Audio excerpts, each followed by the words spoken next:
अमरावती महानगरपालिका सार्वत्रिक निवडणूक 2025 ची अधिकृत घोषणा झाली असून निवडणूक प्रक्रिया पारदर्शक व निष्पक्षपणे पार पाडण्याकरिता प्रशासन सज्ज झाले आहे।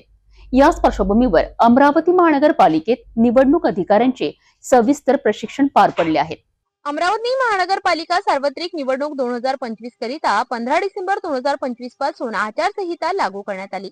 निवडणूक प्रक्रिया मुक्त, निष्पक्ष आणि कायदेशीर मार्गाने पार पाडण्यासाठी प्रशासनाने तयारीला वेग दिला आहे। त्या अनुषंगाने गुरुवार 18 डिसेंबर रोजी सकाळी विश्वरत्न डॉक्टर बाबासाहेब आंबेडकर सभागृह अमरावती महानगरपालिका येथे निवडणूक अधिकाऱ्यांचे सविस्तर प्रशिक्षण आयोजित करण्यात आले होते। या प्रशिक्षणामध्ये निवडणूक निर्णय अधिकारी, सहाय्यक निवडणूक अधिकारी 1, 2, 3 तसेच क्षेत्रीय अधिकारी सहभागी झाले होते। हे प्रशिक्षण महानगरपालिका आयुक्त तथा निवडणूक अधिकारी सौम्या शर्मा चांडक यांच्या अध्यक्षतेखाली पार पडले। यावेळी निवडणूक निर्णय अधिकारी तथा उपजिल्हाधिकारी महसूल विवेक जाधव आणि उपजिल्हाधिकारी निवडणूक शिवाजी शिंदे यांनी उपस्थित अधिकाऱ्यांना सखोल मार्गदर्शन केले।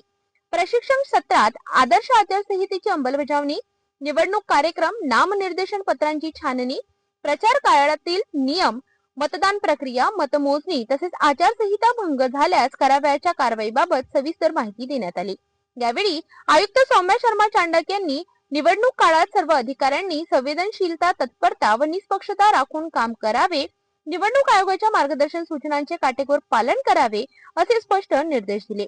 या प्रशिक्षणामुळे निवडणूक प्रक्रियेतील शंका दूर होऊन अधिकाऱ्यांमध्ये आत्मविश्वास निर्माण होईल आणि आगामी महानगरपालिका निवडणूक प्रक्रिया सुरळीत पार पडेल असा विश्वास व्यक्त करण्यात आला। या प्रशिक्षण कार्यक्रमास अतिरिक्त आयुक्त शिल्पा नाईक, उपायुक्त योगेश पेठे, उपायुक्त नरेंद्र वानखडे यांची उपस्थिती होती। एकूणच अमरावती महानगरपालिका निवडणूक 2025 पारदर्शक व शांततेत पार पाडण्याकरिता प्रशासनाकडून युद्ध पातळीवर तयारी सुरू असल्याचे चित्र स्पष्ट झाले आहे। अधिकाऱ्यांना देण्यात आलेले हे प्रशिक्षण निवडणूक प्रक्रियेकरिता अत्यंत महत्त्वाचे ठरणार आहे।